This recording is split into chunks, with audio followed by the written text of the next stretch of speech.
A Seu, há 20 horas atrás, ela mandou uma mensagem pra gente: socorro, doutor, minha mãe tem 81 anos e ela tem bronquite alérgica e alergia a ácaro. Foi o que deu nos exames. O médico mandou forrar o colchão e travesseiro. Muito bem, então vamos lá. A pergunta é grande, então eu vou segmentar essa pergunta.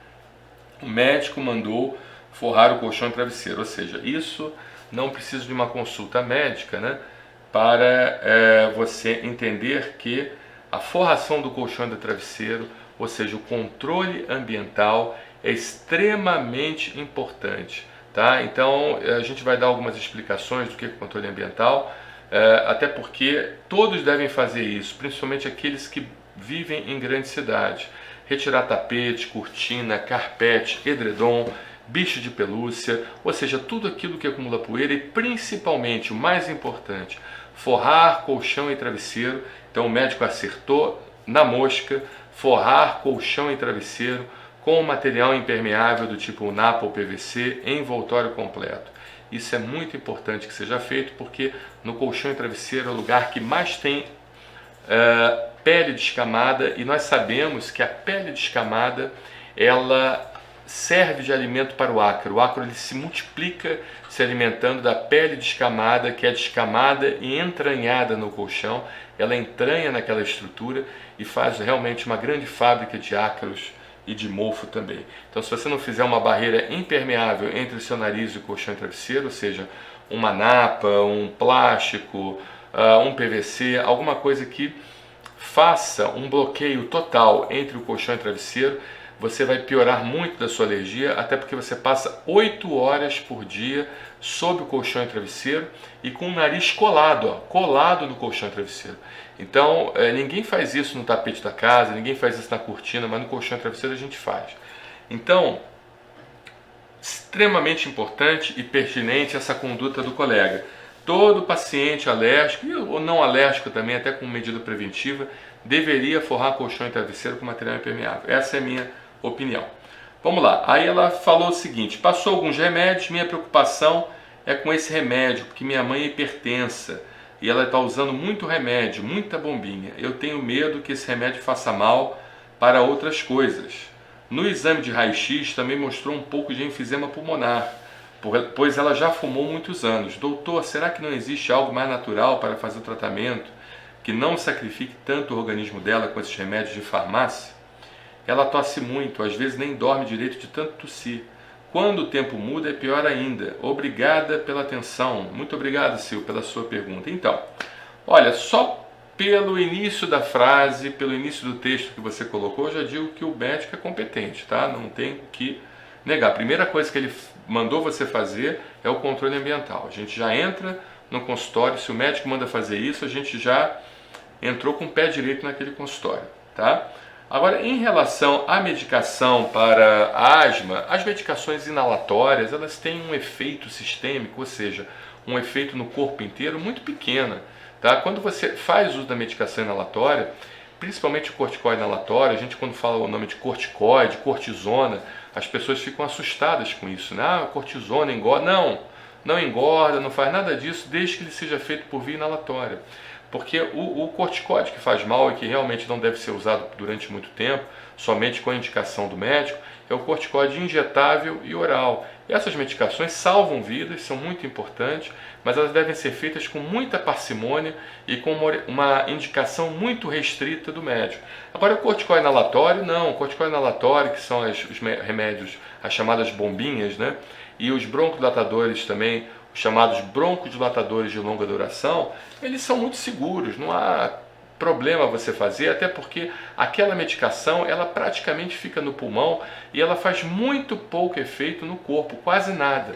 O corticoide inalatório então é praticamente zero efeito. Você tem uma absorção muito pequena, aquela absorção é tão insignificante que não tem repercussão nenhuma no seu corpo. Então não vai aumentar a pressão arterial da sua mãe, não vai aumentar o diabetes, não vai fazer absolutamente nada disso, nem diminuir o crescimento de uma criança, tá? Isso é o grande medo das mães. Ah, não vou dar corticóide para o meu filho porque vai diminuir o crescimento. Tá certo. O corticóide oral, realmente, se você ficar dando muito o corticóide oral, vai atrapalhar o crescimento e desenvolvimento da criança. Mas o corticóide inalatório, Ele é muito seguro, é muito tranquilo, não há problema, é lógico, sempre com a indicação do médico, nunca faça ele por conta própria, procure seu médico, que ele vai saber quais são as indicações e também as contraindicações, mas digo, de todos eles é bastante seguro você fazer o corticoide inalatório, tá bom? Não há problema.